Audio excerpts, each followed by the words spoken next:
Hello, dear students. Welcome to Global Online Marathi. Today, uh, Savitribai Phule University has uh, notified that they will conduct the MSET exam in uh, offline mode on 4th of May 2025. So, uh, start your study from today itself, so you will definitely achieve success in upcoming set exam. So let's start our uh, today's topic of discussion. In yesterday's class we see some concept of population ecology, specifically population growth rate, and in today's class we will see uh, population density, how to measure it, introduction to population density, how to measure it, and other related uh, phenomena. So let's start. तो आज की class में हम population ecology का ये जो दूसरा part होगा वो देखेंगे। और उसमें क्या है कि कल के लेक्चर में हमने पॉपुलेशन की जो ग्रोथ रेट होता है, ग्रोथ कैसी होते हैं, ग्रोथ पे कौन से फैक्टर अफेक्ट करते हैं, ये देखा था। और इस लेक्चर में क्या देखेंगे, पॉपुलेशन डेंसिटी हम स्टडी करेंगे। पॉपुलेशन डेंसिटी में पहले तो उसका इंट्रोडक्शन देखेंगे, उसके बाद इंट्रोडक्शन के बाद जो है हम उस पॉपुलेशन डेंसिटी को किस तरह मेजर किया जाता है, उसके कौन कौन से टाइप होते हैं, ये सारी चीजें हम आज की क्लास में देखेंगे। तो चलिए शुरू करते हैं। पॉपुलेशन डेंसिटी कंसेप्ट आज हमें देखनी है, उसके बाद लाइव टेबल और सरॉयशिप कर्व जो होगा वो आने वाले लेक्चर्स में हम देखेंगे।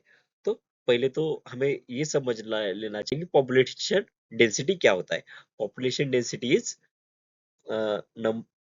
measure of number of people living in specific area.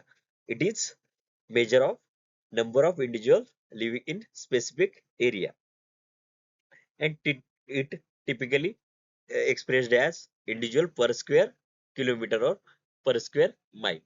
जो population density होते हैं तो उसकी डेफिनेशन क्या है कि एक पर्टिकुलर एरिया में कितने इंडिविजुअल रहेंगे, तो उसको क्या बोलेंगे हम, डेंसिटी। तो डेंसिटी कैसे निकालते हैं, वॉल्यूम डिवाइडेड बाय एरिया। तो कितने नंबर के कितने नंबर हाउ कितने नंबर के इंडिविजुअल उस एक पर्टिकुलर एरिया में रहेंगे, उसके ऊपर से हम उस एरिया की डेंसिटी निकालेंगे। और जो पॉपुलेशन डेंसिटी होती है वो एक्सप्रेस किस में करेंगे, इंडिविजुअल पर स्क्वायर किलोमीटर और पर स्क्वायर माइल। इसमें हम क्या करते हैं, एक्सप्रेस करते हैं। मीन्स एक किलोमीटर के स्क्वायर में कितने इंडिविजुअल रहेंगे, अ, ये उसका मेजर करने का यूनिट होगा। और पॉपुलेशन डेंसिटी जो होती है अ, उसमें अ, फिर टाइप भी पढ़ते हैं, तो वो भी देखेंगे हम। तो यहाँ सकते हैं population density is nothing but individual per unit area, और number of individual divided by total area. तो पॉपुलेशन डेंसिटी कैलकुलेट करने के लिए क्या करते हैं, नंबर ऑफ इंडिविजुअल होगा उसको टोटल एरिया से डिवाइड करेंगे और एक्सप्रेस किस में करेंगे, स्क्वायर पर किलोमीटर। इसमें देख सकते हैं कि पॉपुलेशन डेंसिटी एक पर्टिकुलर जो स्क्वायर पर्टिकुलर एरिया है उसमें क्या है कि 100 रैबिट्स रहते हैं। तो 100 रैबिट्स रहते हैं, तो उसकी उस एरिया की डेंसिटी क्या होगी, 2 स्क्वायर किलोमीटर। 100 रैबिट्स को उस टोटल एरिया से क्या किया गया, डिवाइड किया गया, तो हमें क्या मिला, डेंसिटी। वो क्या है, 2 स्क्वायर किलोमीटर, 2 इंडिविजुअल पर स्क्वायर किलोमीटर। तो फिर दो टाइप की पॉपुलेशन डेंसिटी हमें देखने को मिलती है। पहली तो है क्रड डेंसिटी, जिसको ही जनरलाइज्ड डेंसिटी बोला जाता है, और उसके बाद है स्पेसिफिक डेंसिटी। क्रड डेंसिटी जो होती है टोटल नंबर ऑफ, क्रड डेंसिटी जो होती है वो उसको क्या, वो जो होती है वो टोटल पॉपुलेशन होती है एक एरिया की, और उसको लैंड एरिया से डिवाइड किया जाता है। इस number of individual in defined area, इसमें क्या स्टडी किया गया है, सिर्फ कि नंबर ऑफ इंडिविजुअल एक स्पेसिफिक डिफाइंड एरिया में कितने हैं, यही इधर देखा जाता है। और उस जो नंबर ऑफ इंडिविजुअल होंगे उनको किससे डिवाइड करे जाएगा, उस डिफाइंड एरिया से डिवाइड किया जाएगा, और इसको ही जनरल डेंसिटी बोलते हैं। इसमें कोई भी मतलब कि कितनी लैंड का यूज हो रहा है और पॉपुलेशन की कैरेक्टरिस्टिक्स क्या है, ये कुछ स्टडी नहीं किया जाता है क्रड डेंसिटी में। ये जनरलाइज्ड टर्म है क्रड डेंसिटी जो होती है। अभी देख सकते हैं ये पूरा एरिया है, समझ लीजिए इधर का जो एरिया है, इधर किसी भी स्पेसिस ने क्या नहीं किया है, किसी भी स्पेसिस का यह हैबिटेट नहीं है। तो भी हम क्या करेंगे, ये टोटल एरिया का जो ये होगा, टोटल एरिया जो होगा और टोटल इंडिविजुअल होंगे, इसको कंसीडर करेंगे क्रड डेंसिटी। समझ लीजिए 100 स्क्वायर किलोमीटर का, सॉरी 100 एकड़ का एरिया है, और इंडिविजुअली सिर्फ इस 90 एकड़ में ही है, इंडिविजुअल हमें इस 90 एकड़ में ही दिख रहे हैं। तो भी हम कैलकुलेशन में 100 एकड़ ही लेंगे। तो ये करंट डेंसिटी में क्या हम कंसीडर नहीं करते कि कितने एरिया में हैबिटेट है, ये भी कंसीडर नहीं करते, और पॉपुलेशन की कैरेक्टरिस्टिक्स भी, मतलब लैंड कितनी यूज में है, ये भी कंसीडर नहीं कर सकते, और पॉपुलेशन की कैरेक्टर भी इधर कंसीडर नहीं करते। मगर दूसरी जो है डेंसिटी, उसको उसको हम क्या बोलते हैं, स्पेसिफिक डेंसिटी। इसको भी इकोलॉजिकल डेंसिटी भी बोला जाता है। तो इकोलॉजिकल डेंसिटी जो है, जो इसमें क्या देखा जाता है, number of individual per unit of specific habitat. तो यहाँ क्या फोकस किया जाएगा कि जो स्पेसिफिक हैबिटेट है उसमें उसके ही उनके उसको ही कैलकुलेट किया जाएगा। टोटल एरिया इधर कंसिडरेशन में नहीं लिया जाएगा। ये हुआ करंट डेंसिटी और स्पेसिफिक डेंसिटी। उसके बाद डेंसिटी कैलकुलेशन के मेथड, पहली तो है क्वाड्रेंट मेथड। इसमें डिफाइंड एरिया में क्वाड्रेंट्स डाले जाते हैं और क्या किया जाता है, काउंटिंग किया जाता है। और ये जो है स्टेशनरी ऑर्गेनिज्म के लिए सुटेबल है। हमें प्लांट्स काउंट करने हैं या हर्ब्स काउंट करने हैं, तो उधर हम क्वाड्रेंट्स मेथड यूज करते हैं। जो इधर क्या किया जाता है, एक क्वाड्रेंट डाला जाता है एरिया में, और उधर क्या किया जाता है, रैंड जो इंडिविजुअल होंगे, प्लांट्स होंगे, मतलब जो स्टेशनरी इंडिविजुअल होंगे उनका काउंट किया जाता है। मतलब प्लांट के लिए ये ज्यादा सुटेबल है। अगली मेथड है लाइन ट्रांजैक्ट मेथड। एक स्ट्रेट लाइन खींची जाती है और उसके अलोंग जो इंडिविजुअल होंगे उनको काउंट किया जाता है। ये जो होते हैं लाइन ट्रांजिट मेथड होती है, वो अबंडेंस, एक स्पेसिस का अबंडेंस कैलकुलेट करने के लिए, अबंडेंस क्या है, अबंडेंस का स्टडी करने के लिए ये लाइन ट्रांजेक्ट मेथड यूज की जाती है। अगली है बेल्ट ट्रांजेक्ट मेथड। एक डिफाइंड स्ट्रिप से इधर क्या किया जाएगा, कैलकुलेशन किया जाएगा। ये उसके बाद आता है पिट फॉल ट्रैप मेथड। इस मेथड में जो है क्या किया जाता है कि जो ट्रैप रहते हैं, वो क्या करते हैं, स्मॉल ऑर्गेनिज्म जैसे कि इंसेक्ट, उनको कैप्चर किया जाता है और उनका काउंट लिया जाता है डेंसिटी कैलकुलेट करने के लिए। ये हुई क्वाड्रेंट मेथड। इसमें क्या किया गया है, स्क्वायर फ्रेम ली गई है और स्टडी एरिया में रखा गया है, और जो फ्रेम में इंडिविजुअल है सारे, वो उनको सारों को कैलकुलेट इधर किया जाएगा, काउंट किया जाएगा। ये यूजफुल है प्लांट्स, सेसाइल ऑर्गेनिज्म और स्लो मूविंग स्पेसीज के लिए।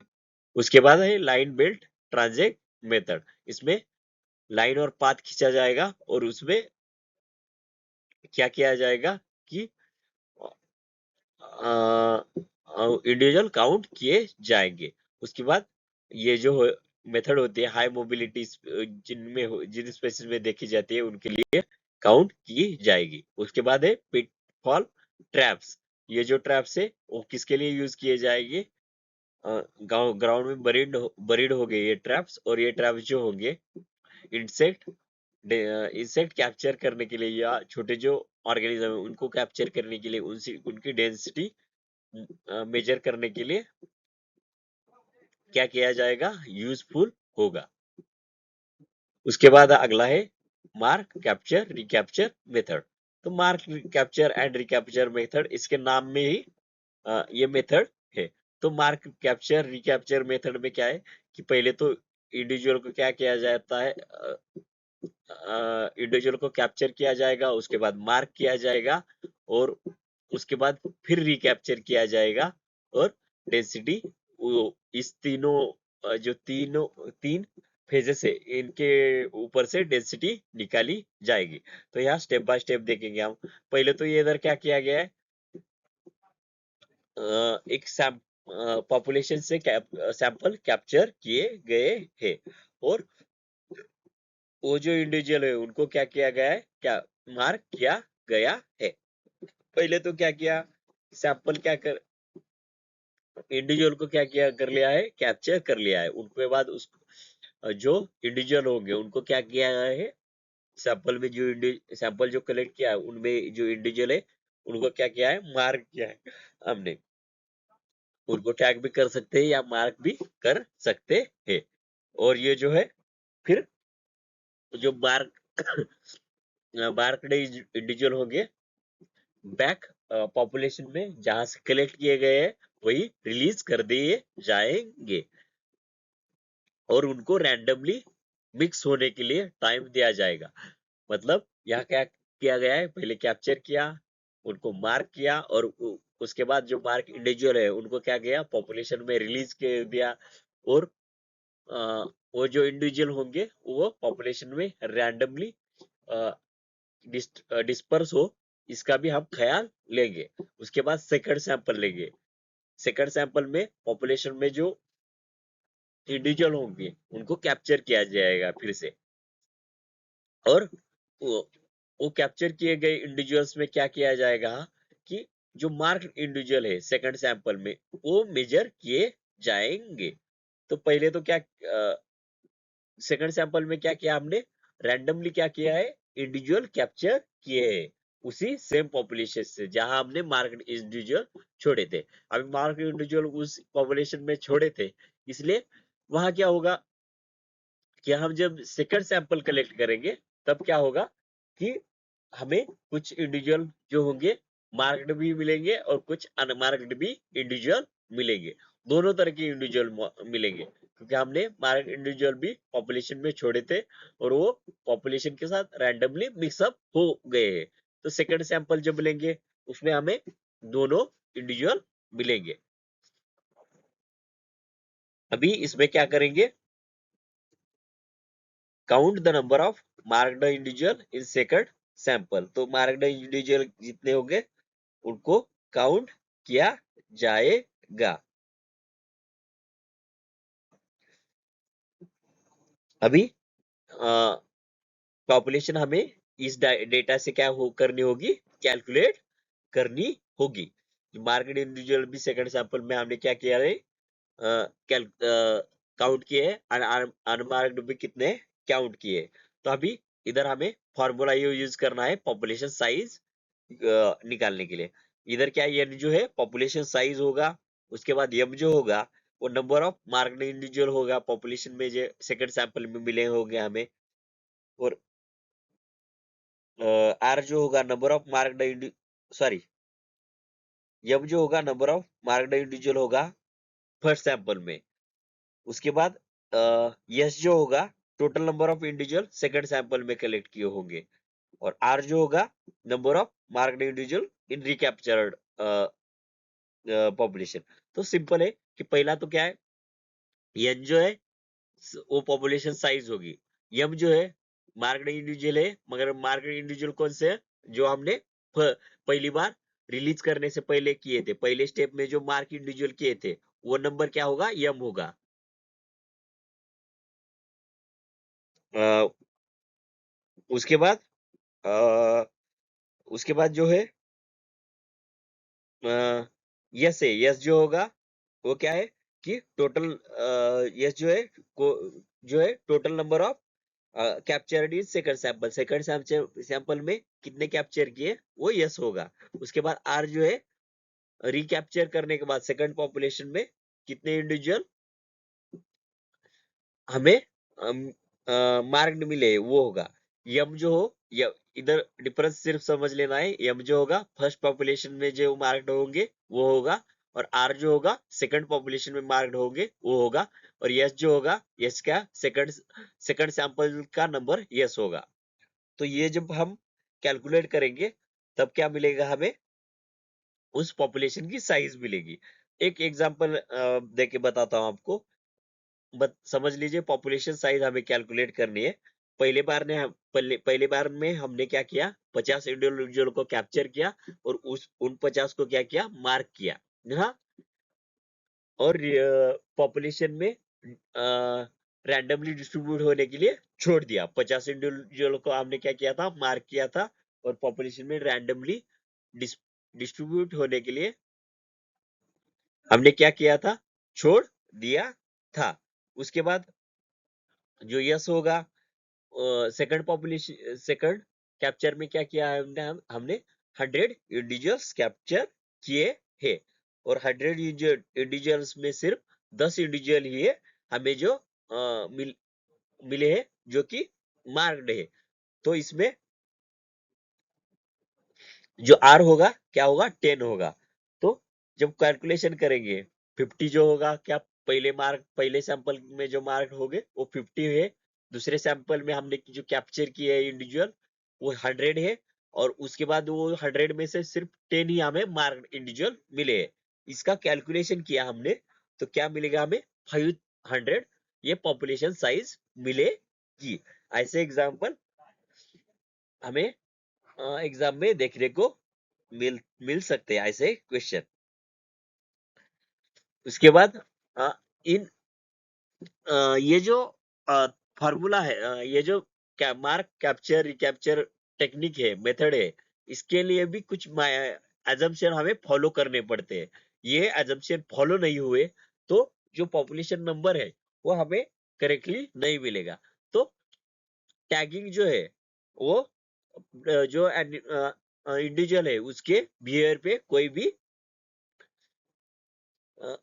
बिहेवियर या सर्वाइवल पे इफेक्ट नहीं करना चाहिए। टैगिंग को जैसे उस इंडिविजुअल की डेथ नहीं होने चाहिए, या उस इंडिविजुअल का के बिहेवियर में कोई चेंज नहीं आना चाहिए। उसके बाद कि mixing of marked and unmarked individual, marked जो इंडिविजुअल है फर्स्ट सैंपल में वो रैंडमली डिस्ट्रीब्यूट होने चाहिए।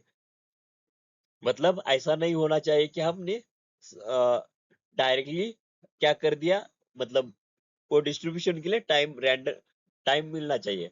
ऐसा नहीं होना चाहिए कि हमने मार्क किया इंडिविजुअल छोड़ दिया और डायरेक्टली रिकैप्चर भी कर लिया। तो ऐसा नहीं होना चाहिए, क्योंकि हमें उनको रैंडमली डिस्ट्रीब्यूट होने के लिए क्या देना है, टाइम देना है। और सब इंडिविजुअल को क्या मिलना चाहिए, जब रिकैप्चर करेंगे हम, सब इंडिविजुअल को सेम चांस होना चाहिए, सेम प्रोबेबिलिटी होनी चाहिए कैप्चर होने की।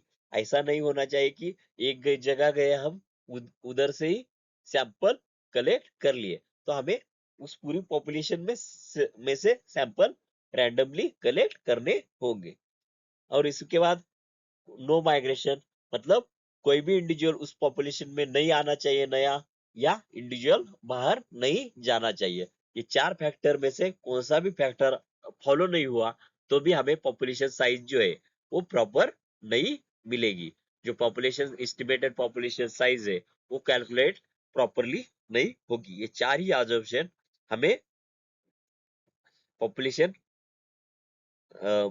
साइज मिलने के लिए काम आते हैं। ये चार ही फैक्टर क्या इम्पोर्टेंट है, assumption है। ये चार assumption हम फॉलो करेंगे तो ही तो ही हमें परफेक्ट पॉपुलेशन साइज मिलेगी। तो अ, आज के सेशन के लिए हम इधर ही रुकते हैं, मगर अभी एमएस सेट की एग्जाम के भी फॉर्म मतलब फॉर्म कुछ दिनों में छूटेंगे, एग्जाम डेट ऑलरेडी आ गई है, तो आप अभी से स्ट्रेटेजिक प्रिपरेशन करेंगे तो अ, आपकी सक्सेस डेफिनेट है। हमारे ग्लोबल ऑनलाइन मराठी ने सॉरी ग्लोबल ऑनलाइन एकेडमी ने ऑलरेडी कोर्सेज भी लॉन्च कर दिए हैं। उसमें आपको सारे जो चैप्टर्स होंगे उसके कॉम्प्रिहेंसिव नोट्स मिलेंगे। वीकली टेस्ट सीरीज हम लेते हैं, weekly topic wise test series होंगी, डाउट क्लियरिंग सेशंस होंगे, ये पीपीटी सारे शेयर किए जाएंगे आपको, और पिछले 10 ईयर के जो क्वेश्चन पेपर होंगे उसके उसका भी एनालिसिस करके जो प्रोबेबल क्वेश्चन बैंक निकलेगी वो भी आपको प्रोवाइड की जाएगी। इस सब चीजों के लिए आपको हमारा प्रीमियम कोर्स ज्वाइन करना होगा। तो हम ऐसे तो यूट्यूब पे मिलते ही रहेंगे, मगर प्रीमियम कोर्स पे में एक ज्यादा डिसिप्लिन मैनर के साथ आपका आपकी एग्जाम की तैयारी हो सकती है। तो thank you very much for your attention. कल की क्लास में फिर मिलते हैं, और आपको हमारा प्रीमियम क्लास चाहिए होगा तो हमें कांटेक्ट कीजिए। Thank you very much.